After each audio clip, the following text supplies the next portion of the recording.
네, 안녕하십니까. 현대사회 비판 이론 이번 주 강의를 시작하겠습니다. 아시는 것처럼 이제 정식으로 말하면 중간고사 기간이 지났습니다. 여러분들 아마 지금 단톡방으로 보니까 그 발표 준비를 열심히들 하고 있는 모습 잘 봤습니다. 고맙습니다. 같이 상의하고 같이 이야기하고 토론하는데 내용적인 것도 좀 더 이루어졌으면 좋겠다는 생각이 들었는데요. 내용적으로란 말은 같이 어떤 정말 어떤 발표도 발표지만 서로 함께 이해한 과정이 있었으면 좋겠다는 생각이 들었습니다. 오늘은 그 지난번에 얘기하다가 진행하다가 멈춘 곳에서부터 이야기를 시작할까 합니다. 먼저 책을 좀 읽어보겠습니다. 아도르노는, 그러니까 책으로 보면 51쪽입니다. 51쪽. 아도르노는 이성을 전면적으로 부정하지 않았다. 그가 부정한 것은 개별자들을 편가르게 하며 어느 한쪽의 선택을 강요하는 논리가 된 보편적 이성 혹은 도구적 이성이다. 아도르노는 편가르기, 곧 분리와 선택의 논리로서 이성을 비판했지만 이성의 추방이나 말살이 아니라 이성에 의한 이성 비판, 곧 이성 속의 비이성을 비판하고 비이성 속의 이성을 드러내려 했다. 아도르노는 이처럼 이성을 부정하는 것이 아니라 이성과 비이성의 분리를 부정했다는 점에서 푸코, 데리다, 딜레즈와 같은 탈현대 철학자들과 구별된다. 그렇지만 아도르노는 지배적 이성이 빗나간 것, 편집증적인 것, 미친 것으로 간주되는 것에서 희망의 기여를 찾는다는 측면에서 볼 때 탈현대 철학자 혹은 현대와 탈현대의 경계에 선 철학자로 평가될 수 있다. 밑에 부분까지 읽어보죠. 인용문까지. 중세에서와 마찬가지로 오늘날에도 바보들만이 지배세력에게 대항하는 진리를 말한다는 사실은 아주 의미 있는 지적이다. 이런 관점에서 볼 때 변증법자의 의무는 바로 이 천치의 진리로 하여금 자신의 고유한 이성을 의식하게끔 도와주는 것이며, 그러한 의식이 없다면 결국 건전한 인간 이성이 다른 사람에게 냉혹하게 부과했던 질병의 암울한 심연 속에서 이성은 몰락할 게 틀림없다. 미니멈 모랄리아, 최소한의 도덕이라는 책에서 인용한 것입니다. 지금까지 이성을 여러 가지로 얘기했지만, 여러 가지 방식으로 얘기했지만, 우리가 이성이라고 생각하는 것이 이성이 반드시 진리 또는 정의, 더 나아가서 아름다움의 어떤 보증수표 또는 그것을 보장해주는 기준으로 생각하는 경향이 현대, 즉 모던의 가장 주요한 특징이라고 할 수 있죠. 그러니까 인간의 이성이라는 하는 그 기준에 의해서 참과 거짓이, 옳고 그름이, 좋고 나쁨이 구별되고 또 분리된다 이거죠. 그런데 아도르노는 과연 이성이 그럴 지위를 가지고 있느냐, 아니면 그걸 즉 진리와 정의와 아름다움의 기준이 될 만큼 이성이 불편부당하냐, 그러면 이성은 다른 비이성과 그렇게 명확하게 구별되느냐, 아니 그런 문제에 대한 근본적인 또는 급진적인 질문을 제기한 사람입니다. 그러면서 동시에 사실은 우리가 이성이라고 얘기했던 것들이 어찌 보면 이성이라고 하는, 우리가 지금 이성하는 것들이 어찌 보면 뭔가 이성적이지 못한 이성에 대한 신념을 가지고 있는 건 아닐까라는 생각을 가지게 되는 건데요. 그런 것 중에 대표적인 게 도구적 이성이란 말입니다. 도구적 이성은 원래 호르카이머가 도구적 이성 비판이라는 책을 썼잖아요. 그리고 제가 그걸 번역했다고 말씀드렸었는데, 이 도구적 이성이라 함은 그 뿌리로 가면 설명하는데 좀 많은 시간이 필요합니다. 다만 도구적 이성이라 함은 이성을 도구로서만 사용한다는 거죠. 이성을 도구로서만 사용한다는 얘기는 그러니까 이성을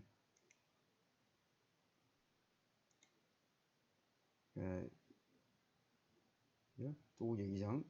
네, 이 도구적 이성이란 말은 이성을 도구로서만 사용한다 할 때 이성이 뭐의 도구냐 이거죠. 뭐의 도구. 그러니까 내가 무언가를 이루고자 할 때 그 이루고자 하는 어떤 목적, 그 목적에 도달하기 위해서 가장 빠르고 정확하고 합리적인 수단을 계산하고 측정하는 도구로 이성이 활용되는 거죠. 그걸 도구적 이성이라고 합니다. 그러니까 도구적 이성에게 가장 중요한 것은 목적에 이르는 길, 최단거리, 그 길을 찾아내는 능력. 그러니까 여러분 잘 생각해 봐요. 우리가 지금 이성이라는 걸 언제 쓰는가? 그러니까 예를 들어서 우리가 이성을 쓸 때 이럴 수 있잖아요. 여러분이 예를 들면 내가 좋은 취업을 하려고 한다 이거죠. 그러면 좋은 취업을 하기 위해서 가장 합당한 방법이 뭘까? 그러니까 좋은 취업을 내가 목적으로 삼았을 때 그 좋은 취업 왜 하기 위한 그 목적을 달성하기 위해서 가장 정확하고 빠른 시간 내에 도달할 수 있는 수단과 방법을 찾아내는데 활용되는 인간의 지적 능력 또는 인간의 어떤 두뇌의 능력을 이성이라고 할 때 한다면 그건 도구적 이성이라는 거죠. 그리고 현대사회에 와서는 바로 이 도구적 이성이 전면화되면서 그 도구적 이성이 모든 이성의 중심을 차지하게 되면서 바로 이 이성이 더 이상 이성적이지 않다라고 말할 수 있는 거죠. 그리고 그 이성이 이성적이지 않다라고 말하는 것이 또 다른 말로 하면 이성적일 수 있다라고 하는 것을 보여준다는 겁니다. 그러니까 도구적 이성이 이성적이지 않다는 것을 보여주는 비판, 그리고 도구적 이성이 이성적이지 않다고 한 것이 갖고 있는 이성성, 합리성을 또한 드러내는 것이 이 아도르노가 지향하는 어떤 비판의 지향성이라고 할 수 있겠죠. 그런 맥락으로 이해하시면 좋겠습니다. 자, 그럼 이어서 나가보죠. 네, 이게 네. 자, 아마도 아도르노의 진단은 최근의 탈현대 철학을 통해 입증된 것처럼 보인다. 보편의 이름으로 이쪽 저쪽으로 편가르기를 하고 한쪽을 선택하도록 강요하는 도구적 이성이 전면화되었다면 바로 전면화의 정점에서 이성은 사망 선고를 받는다. 현대사회에서 도구적 이성은 욕망과 쾌락의 내밀한 공간조차 지배한다. 한마디로 말해서 우리의 의식과 욕망이 도구적 이성에 의해 총체적으로 관리되는 것이다. 이처럼 총체적으로 관리되고 조작된 사회에서 또 개인은 자신이 자율적으로 선택하고 향유한다고 착각한다. 이러한 착각을 통해 관리와 조작은 은폐된다. 예를 들어 새로운 핸드폰을 갖고 싶다고 생각한 사람이 있다고 하자. 그가 자신의 욕망을 순전히 자발적인 것이라고 생각할 때 그는 총체적으로 조작된 욕망에 사로잡힌 것이다. 현대 사회에서 우리가 총체적으로 조작된 의식과 욕망에 사로잡혀 있다면 탈출구는 어디에 있을까? 아도르노의 철학적 사유는 여기서 시작된다. 예, 그러니까 보시는 것처럼 우리가 핸드폰을 사고 싶다고 생각했다 이거죠. 그러면 이건 순전히 우리 자신의 핸드폰에 대한 욕망이 뭔가 자연스러운 것처럼 보이지만 이건 우리가 살고 있는 이 사회에서 인위적으로 인간이 만들어낸 욕망이라는 거죠. 그러니까 특히 그 욕망은 그 자본주의 생산체계 또는 관리행정 체계에 의해서 그러니까 우리가 어떤 핸드폰, 스마트폰을 갖고 싶어 하는 이유는 대식으로 뭐 설명하면 다 개인마다 다르고 또 설명하면 나름대로 복합적인 요인들이 많이 작용하지만 큰 틀에서 보면 우리는 이 욕망을 내가 자발적으로 내 안에서 만들어낸 것 같지만 내가 만든 욕망이 아니라 나에게 욕망을 갖도록 이미 어떤 조직하는 사회가 있고 그 사회가 나에게 그 욕망에 갖도록 만들었다는 거죠. 과연 그렇다면 이런 욕망을 또 아주 욕망의 세부적인 데까지 침범에 들어온 도구적 이성, 그것에 의한 총체적인 관리 체계, 과연 이로부터 우리가 벗어날 수 있을까? 과연 벗어날 수 있을까? 심지어 우리는 이런 생각을 할 수 있죠. 도대체 내가 핸드폰을 갖고 싶은 욕망이 어디서 왔든 무슨 상관이냐, 이렇게 생각할 수도 있잖아요. 근데 철학자 아도르노는 그런 욕망까지도 철저하게 관리하는 이 통제 시스템이라고 봤고, 이 안에서 우리 인간은 진정한 의미에서 자유를 지향하기가 어렵다, 실현하기 어렵다고 본 겁니다.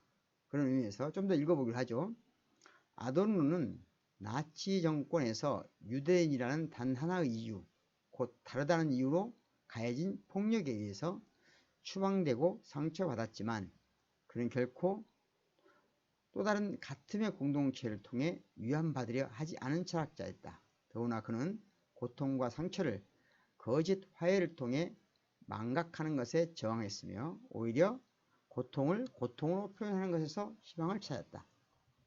그는 사회와 자연의 고통을 표현하는 가운데 한순간도 쉬지 않고 모든 것을 의심했지만 희망을 포기하거나 의심하지는 않았다. 그는 올바른 정치적 이념을 실현하기 위해 폭력을 사용하거나 연대성을 강조하는 집단이나 무리와 거리두기를 했지만 되돌아갈 길이 막힌 사람들의 절망적인 충실함에 연대하는 철학을 지향했다. 네, 되돌아갈 길이 막힌 사람, 희망을 어디서도 희망을 찾을 수 없는 사람,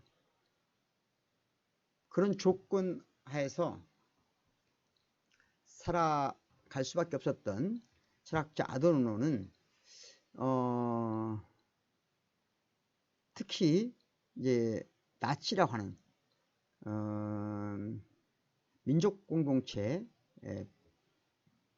게르만족의 민족 공동체를 절대선으로 인정하고 설정하고 유태인을 그에 반하는 악으로 규정한 그런 게르만 민족주의에 의해서 철저하게 삶을 유린당한 한 유태계의 철학자로서 아도르노는 그런 이제 우리가 흔히 어떤 특정 공동체에 어떤 민족 공동체, 동일성을 강조하는 동일성의 공동체에 의해서 유폐당하고 또는 추방당한 사람들이 그것에 맞선 또 다른 공동체, 유태인 공동체를 생각할 수 있겠죠.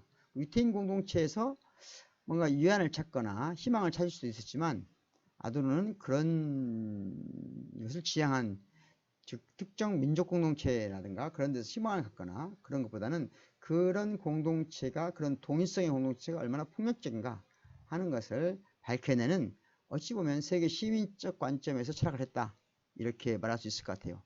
가장 절망적인 가운데서도 인류 보편적인 어떤 그런 인류 공동체의 지평을 가졌다, 이렇게 말할 수 있을 것 같아요.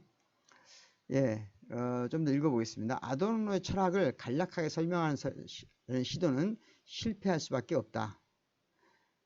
여러 가지 이유가 있지만 무엇보다 그가 반체계 철학을 제시하고 있기 때문이다. 체계 철학의 경우에 체계의 주요 구성 부분을 골라내서 간략하게 설명하는 것이 가능하다. 그러나 아도르노의 반체계 철학에서 뼈와 살을 분리시키는 것은 불가능할 뿐만 아니라 그 자체가 왜곡이다. 따라서 이 글은 아도르노 철학에 대한 전반적 요약이 아니라 몇몇 부분에 관심을 집중하여 서술하려고 한다. 그러니까 이제 이 글이 아도르노 전체를 소개하면, 아도르노 철학 전체를 소개하거나 또는 그의 정신을 함께 공유하는 어떤 글인데 좀 그게 만만치 않다는 얘기예요. 왜냐하면 아도르노는 그 친절하게 잘 요약될 수 없는 그런 철학이 또 그리 워낙 어렵고 복잡해요. 그러니까 그만큼 사유의 깊이가 굉장히 이제 심층이 굉장히 두터운 철학을 한 사람이어서 이해하기도 어려울 뿐만 아니라 특히 그래도 칸트 철학처럼 뭔가 이렇게 정리가 돼 있으면 정리를 할 수 있으면 좋은데 이게 또 정리가 쉽지 않습니다. 그 정리하는 것 자체가 거의 불가능한 그런 철학이어서 그런 점에 어려움이 좀 있다 하는 말씀을 드리고 싶습니다. 그래서 아도르노 그러면 쭉 이제 저희가 지금까지 본 것처럼 앞에서 이제 여러 가지 얘기를 했잖아요. 아도르노가 기본적으로는 가장 큰 것은 아도르노가 우리 끝없이 선택하도록 강요당하고 또 그것도 더군다나 이쪽이냐 저쪽이냐를 선택하도록 강요하는 그런 문화에 또는 그런 총체적 관리 체계에 맞서서 뭔가 저항하고 싸우는 건데요. 글쎄요, 아도르노는 기본적으로 자유에 대한 열망이 강한 철학자였거든요. 근데 자유를 유지하고 확산하고 그러면서 확대하는 것을 지향했는데, 그러면 자유를 유지하고 확장한다는 건 뭘까 하는 것은 다른 말로 하면 자유를 방해하는 것과 싸우는 거라고 보는 거거든요. 자유를 방해하는 구속, 억압, 그러니까 자유롭지 못하게 하는 것과 맞서 싸우는 거예요. 그러니까 그의 철학은 우리의 자유를 방해하는 것, 자유를 왜곡하는 것, 자유를 억압하는 것과 맞서 싸우는 사유, 생각의 과정이다. 그러면서 우리에게 바로 그런 자유를 방해하는 온갖 것들과 맞서 싸우는 실천적 힘, 실천적 행위로서의 사유를 요구하는 철학이라고 할 수 있겠습니다. 그런 맥락에서 다음 장으로 넘어갈 수 있는데요. 전면적 부정과 끝없는 부정입니다. 이 부분도 조금 읽어보도록 하겠습니다. 실증주의와 과학주의자는 연구 대상에 관계없이 동일한 연구 방법을 요구한다. 앞에 설명했었죠. 그러니까 아도르노가 연구 보조원으로 일할 때, 그러니까 우리가 흔히 말하는 양적 연구라는 게 여기에 해당되는 거죠. 연구 대상에 관계없이 수량화시켜서 연구하는 거죠. 이들이 요구하는 연구 방법은 논리적이고 과학적인 증명이 가능한 절차다. 증명 가능성은 동시에 수량화 가능성을 의미한다. 이들은 심지어 사회 심리와 병리 현상 혹은 사회적 의사결정 과정에 대한 연구에서도 통계를 통한 수량화를 요구한다. 이들은 입증 혹은 수량화 가능성이 없는 대상은 과학뿐만 아니라 철학적 연구 영역에서 배제한다. 말할 수 없는 것에 대해서는 침묵해야 한다는 비트겐슈타인의 논제는 이들의 요구를 규범화한 것이다. 여러분들 비트겐슈타인의 논리철학 논고 마지막 부분에 나와 있는 유명한 명제죠. 말할 수 없는 것은 침묵해야 된다. 그럼 말할 수 있는 것과 없는 것은 어떻게 나눠지죠? 이게 아도르노 입장에서 보면 말할 수 있는 것과 없는 것으로 나눈다는 것, 그 이분법 그 자체가 도구적 이성의 전형적인 폭력이라고 말했잖아요. 그러니까 비트겐슈타인이 논리철학 논구에서 말할 수 있는 것과 없는 것을 명확히 구별합니다. 말할 수 있는 것은 다른 말로 하면 입증 또는 논증 가능한 것이에요. 그러니까 입증하거나 논증할 수 있는 것만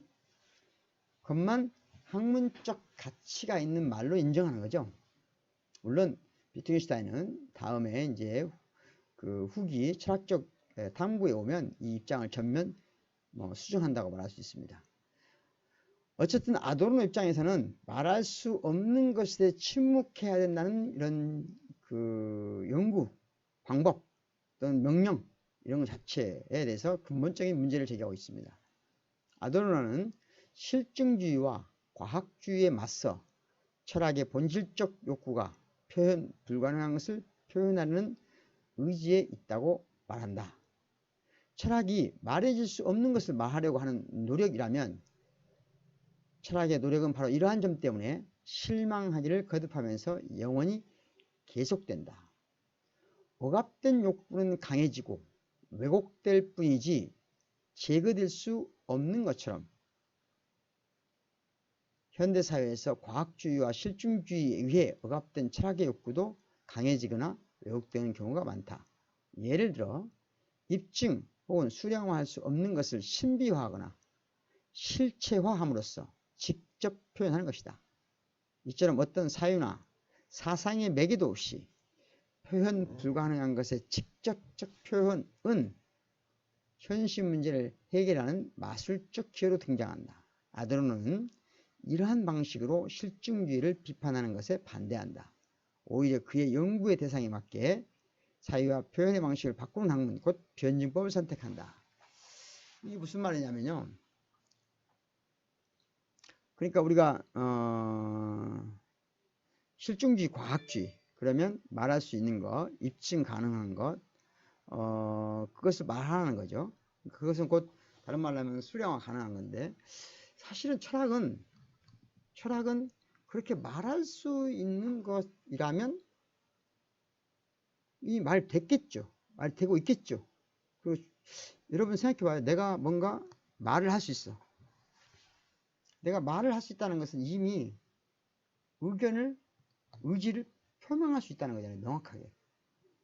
그러면 그 의견과 의지가 받아들이냐 받아들이지 않느냐의 문제는 있겠지만 일단 내가 말이 된다는 얘기는, 말을 할 수 있다는 얘기는, 말이 이해되게 할 수 있다는 얘기는 말을 어떤 방식으로든 받아들일 수 있는 말을 하기 때문에 하는 거거든요. 누군가 내 말을 받아들일 수 있다고 가정하기 때문에, 아니 또는 그 전제돼야만 말이 되는 거거든요.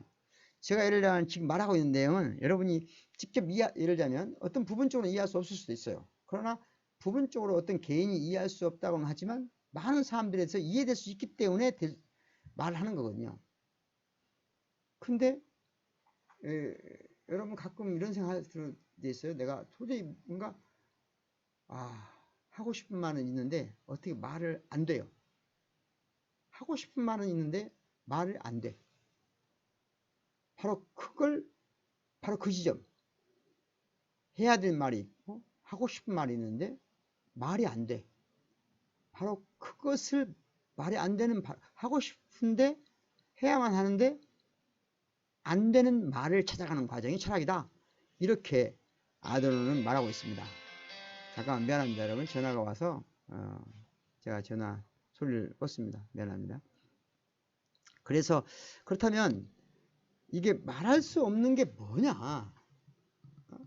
말을 하고는 싶고 해야만 하는데 안 된다는 것은 아직 그게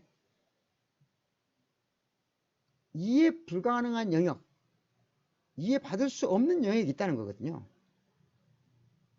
그러면 그 이해받을 수 없는 영역에 있는 것을 어떤 식으로 처리해야 되냐는 거죠. 그것을 가장 첫째는 우선 말이 되면 말을 하겠지. 근데 말이 안 된다고 했을 때 그 말이 안 되는 그것을 말해야 한다면 그때 그것이 가능한 영역이 있을 거 아니에요. 가장 쉽게 그러니까 가장 쉽게라기보다는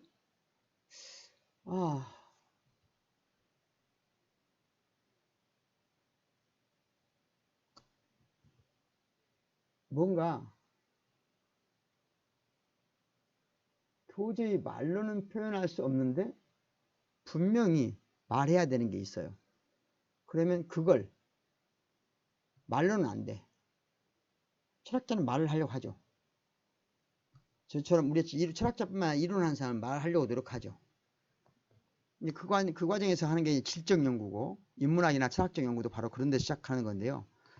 근데 이 철학은 어디까지나 합리적인 언어를 사용하거든요. 대체적으로는. 그래서 그 한계가 있어요.